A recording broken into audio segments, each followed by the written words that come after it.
Hey guys, and welcome to the Working Money channel. So it looks like after about a week of rough activity, all the noise is being tuned out now, and XRP is still formulating what is looking like this triangular wedge here on the chart. As you guys can see, we are coming to a precipice right here, trading in a narrower range. Very narrow compared to what we saw back in 2017, 2018, and of course, the bull run of 2020, 2021. Hopefully we break out of this, and hopefully we see some major activity in the coming months. Now, that is going to be dependent on what Bitcoin does, of course. This whole theory is predicated on the 4-year cycle. But right now, guys, XRP still trading in this narrow range here. I've got XRP on the weekly. And if I put a price label on it today, we're trading at around 57 cents, so just under 57.5 cents. But you can see the activity has been wild. I mean, you can't really tell on the weekly chart, but we did see some big moves down for XRP. Another big move up, a big move down again. And again, this range is about a 20-cent range. So, depending on how much XRP you hold, that's going to feel like a big move. But guys, the beauty of this, we still aren't even in the euphoria phase. So if you're feeling good about price moving 20 cents, I mean, I know when the price does move more than 10 cents, people do come out on Twitter commenting, you haven't seen anything yet. Remember, it only took how many weeks? Roughly 63 days, so just over 2 months for XRP to go from below 1 penny, okay, 0.006, all the way up to 40 cents. So to give you guys a better sense of how much of a price increase that was, 2 months, roughly 63 days, that's about 8 weeks to go up 6,100%. And guys, that wasn't the end of it. It only took another 3 weeks for XRP to move from this point here as it retraced back down to 22.8, all the way up to all-time high, another 1,357% in that time frame. It only took 3 weeks. So, I'm getting really excited. 2025 is shaping up to be an exciting time too in the crypto space, but we have to get through the nitty-gritty before we can really prosper as these gains accrue. So right now we're trading in neutral territory. This has been going up and down over the last few days, but bouncing around 50 at neutral, so smack dab in the middle.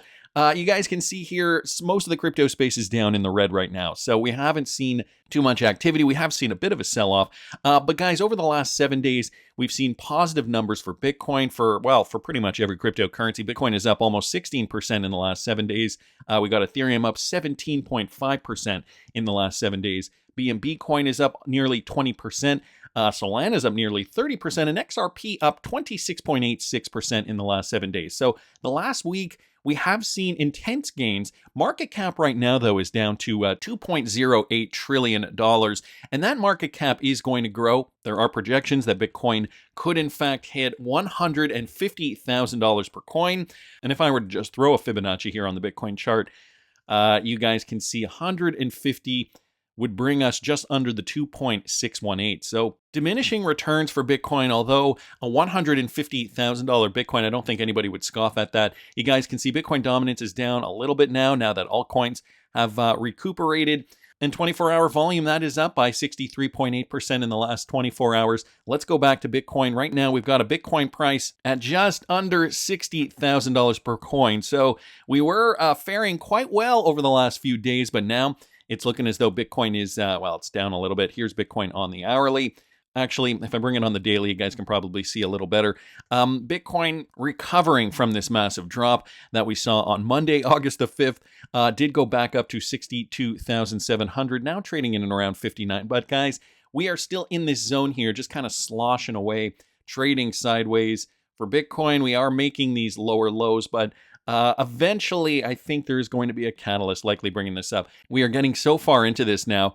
How many days has it been since we've been sloshing back and forth? Let's call it from the top up here to now. It's about 152 days, guys. So since about mid-March, as these trends go higher, as Bitcoin continues to see new all-time highs, as it goes through more and more cycles, we tend to see, these trends get exaggerated. So in the past, it was kind of quick and fast, short move to the top, then a quick pullback. But guys, as these markets have become more mature, we are seeing now the price movement really kind of taking its time and really kind of expanding over time. Here's the black box experiment from Stock Money Lizards. A lot of people are worried right now, and maybe for good reason, because they long the dumps with leverage or buy the tops. However, let's do an experiment for once, okay? Answer the question. For how long do you plan on holding Bitcoin? If the answer is longer than 1 year or hodl till the end, then you will agree that short-term PA doesn't matter so much. If short-term PA is somewhat irrelevant, let's patch up the post-halving period. Each black box is 6 months. So do you see a pattern here? Show me the chart and I'll tell you the news. Although we have a lot of worrisome stuff going on right now in the world, price does what it does after the halving. It corrects. Halving is the sell the news event and is used for reaccumulation by smart money. So guys, this is, again, he's just showing us that on this chart in the past from 2016 and 2020, and now the halving event of April 2024, we are seeing this same period of time, this 6-month period before the blow off top. So it is all pretty much just the same. Overall, Bitcoin will outperform any other asset. We are very certain of this. Gold, Ethereum, even hyped stocks like Nvidia. Just don't look at what's underneath the black box too much. So hopefully quelling your fears a little bit from Stock Money Lizards. Wanted to thank him for posting that. Crypto Insight UK also mentioning this with regards to the XRP to BTC chart. I didn't manage to catch this entry on XRP to BTC. It's at a pivotal point right now, fighting the recent high. Break this and we could send it today, to be honest. XRP to BTC is a good indicator of when in the past, of when we've seen XRP decide to continue to move to the upside. You guys can see XRP has been, taking a little bit of a break here, coming back in to this box. So a retracement period for XRP, now moving to the upside. And, all you really have to do is think about it like this. The higher XRP goes against Bitcoin, the better it is if you do want to trade crypto to crypto, the better it is to trade your XRP for Bitcoin. But if you're already holding Bitcoin and the price is down in these zones, that is the time to trade your Bitcoin for XRP and then bank on the price move to the upside and sell your XRP out. So just another way to look at it. Of course, I'm taking my time this bull run, guys. I do not want to make the same mistake twice. And if you're like me and you thought to yourself, you know what? Maybe I didn't cash out enough money last bull run. That was my problem, my big problem. I had this crypto and I thought, okay, these prices are going to hit, and they never hit. You can follow me at patreon.com/workingmoneychannel. I'm taking a different approach this time. I'm going to be showing you guys all my trades too. So it's not just lip service. I'm going to be showing you guys when I'm pressing that buy button, when I'm pressing the sell button. I'm formulating targets in. Guys, I'm keeping it simple. I don't want to make it too stressful. Basically, we're in a spec market. But anyway, for all that information, you can follow me over there at patreon.com/workingmoneychannel. It is only $5 a month for those of you guys interested. And how about this? Here's how Democrats will induce stock market rallies before November election. So this, according to Arthur Hayes, he was the founder of BitMEX. He says Kamala Harris's presidential campaign will likely see a big boost if the stock market is booming. So this is the other thing we have to pay attention to moving into this Bitcoin cycle, moving into the top of the market. We do need to see stock markets react in a positive way. As of today, we're actually seeing the S&P 500 as one example in pre-trade trading up. So that is positive news. And so will the Democrats try to shape that narrative too? So this article just talks a little bit about Japan borrowing cheap yen. That's why we saw that stock market crash a week ago. The increased demand for the yen drove the currency higher, forcing more investors to unwind positions as they anticipated yen threatening to eat into their gains. The dynamic led to more selling pressure as people sold their assets. And Hayes, he says that the Harris campaign can stop the stock market rout by instructing Treasury Secretary Janet Yellen to bail out Japanese investors in a stealth operation that involves the Fed lending US dollars to the Bank of Japan using the yen as collateral. So he is suggesting that, okay, they could have a trick up their sleeve in order to make it look like the stock market is really rallying again. According to Hayes, the operation will allow the BOJ, the Bank of Japan, to keep the value of the yen in check by printing more currency to borrow US dollars. For the US, Hayes believes the newly printed dollars will induce rallies in the stock and bond markets, putting Harris in a better position to win the election. So an interesting strategy there. I mean, it hasn't been looking good for Democrats. Considering this, courtesy of XRP drops, Gary Gensler a household name when he shouldn't be. Listen to this. And this is not just pertains to crypto. I mean, the equity market, some of the policies that Gensler and his team have come up have been so unnecessarily restrictive and confusing that the SEC has become a household name. I mean, I can go to dinner with people that aren't even in finance and they know Gary Gensler's name. I mean, that's crazy. It is not the type of organization that should be on the front page every day. So in other words, they've messed up that much that Gary Gensler's name is a household name now, and the SEC is a household name for people that aren't even in finance. You got to think of that for a second. It all started with the Ripple SEC lawsuit, of course. Gary Gensler has just been sliding downhill from there. Jungle Inc. posted this. I guess this is Jungle's blog here, Jungle Inc. Crypto. You can find it at jungleinc.xrp.com.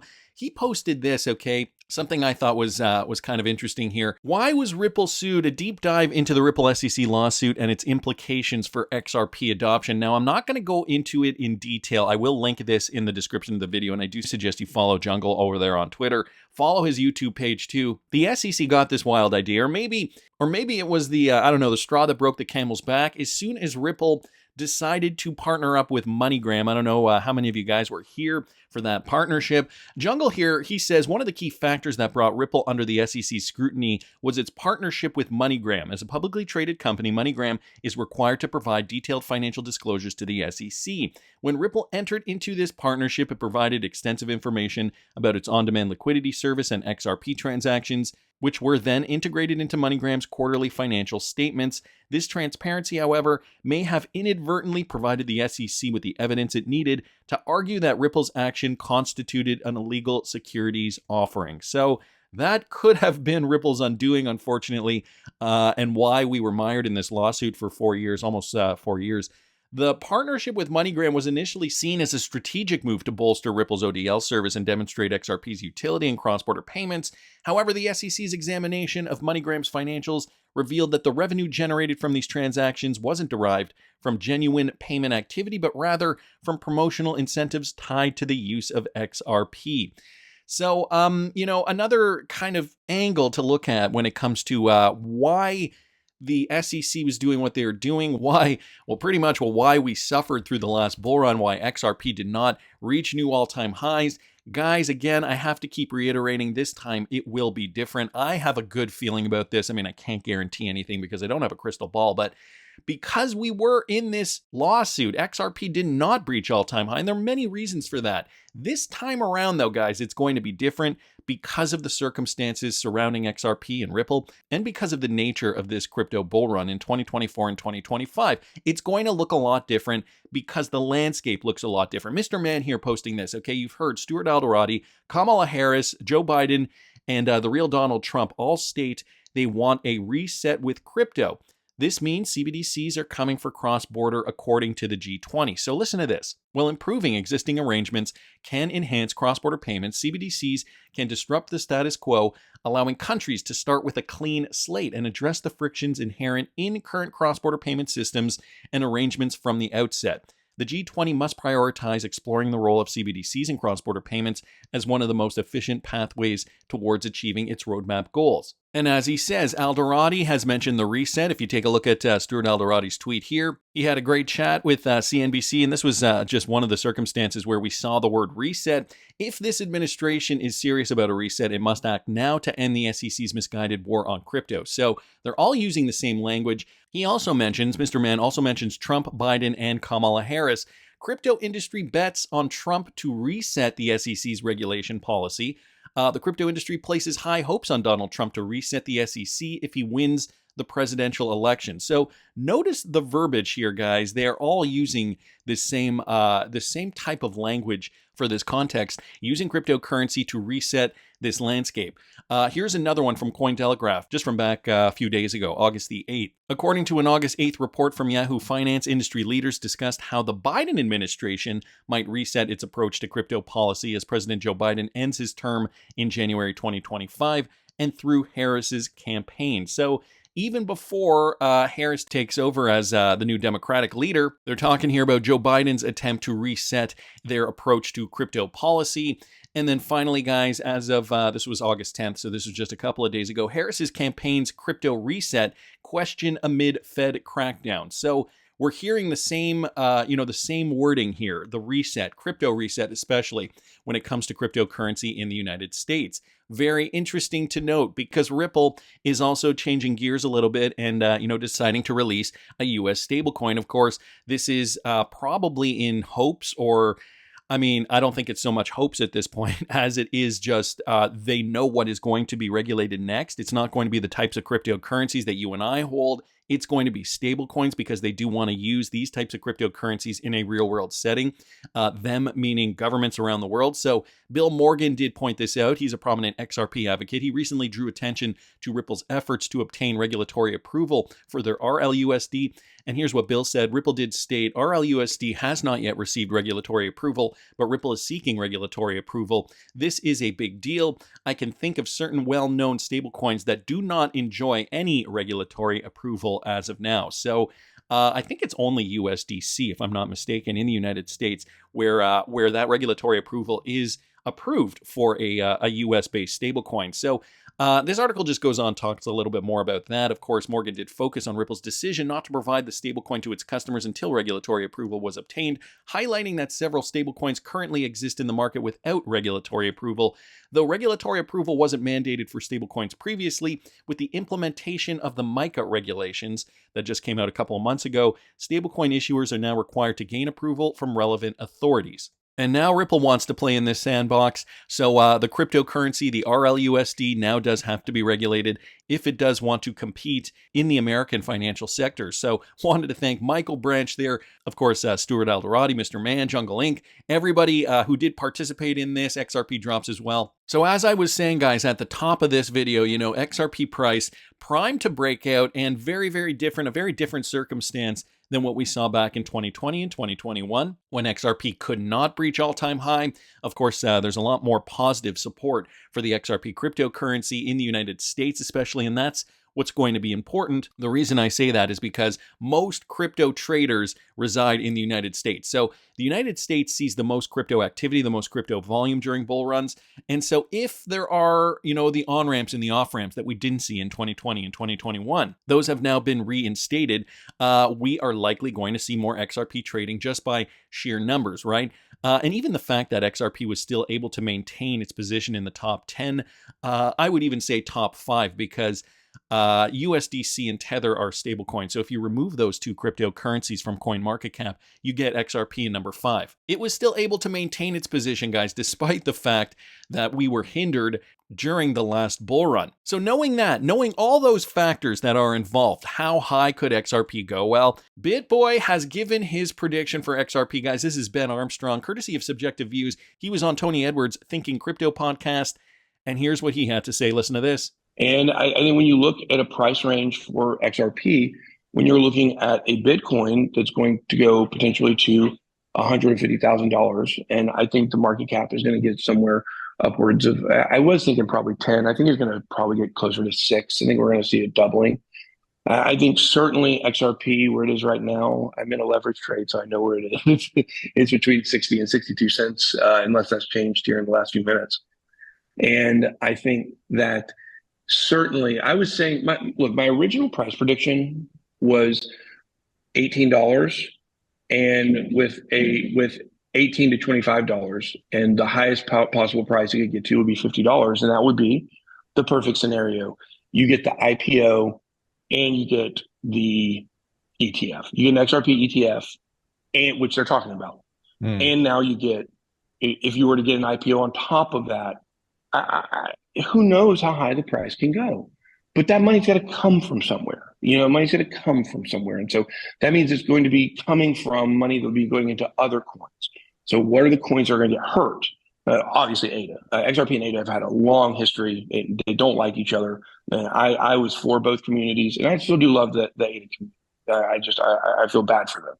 I do. I really feel bad for the ADA community, because a lot of them are they're sunken cost fallacy. I've got too much into this now, I can't get out, into something that's going to go up better and faster, basically. So that's where that is. I think if I want to give what I believe a realistic price target is for XRP, that I think is definitely achievable, I'd say $8 to $10. I think that's definitely achievable. I think that's almost a slam dunk. And then from there, where it gets above $8 to $10, that's going, look, it could, maybe 6 is as high as it goes. Maybe it's 6. It almost doubles the last all-time high, maybe. I think 7 is a good number. That would be twice the previous all-time high, approximately.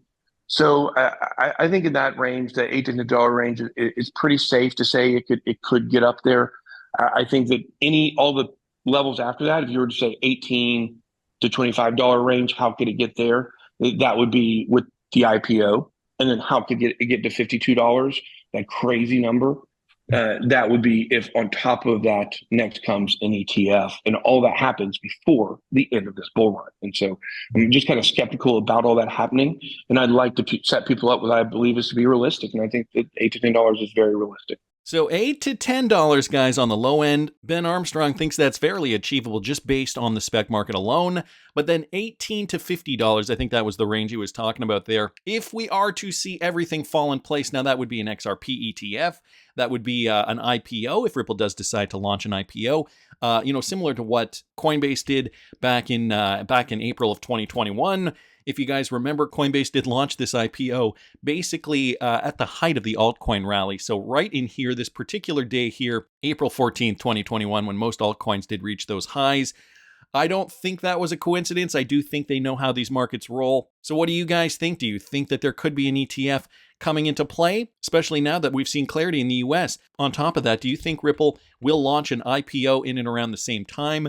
Could XRP get as high as $50 per coin, or do you think $8 to $10 is more reasonable? These are all things I'm considering for my decisions, guys, to cash out. Again, you can follow all my moves at patreon.com/workingmoneychannel. That's just my opinion, though. I want to hear what you guys think. Please subscribe to the channel if you haven't already. Like the video if you like the content I'm providing.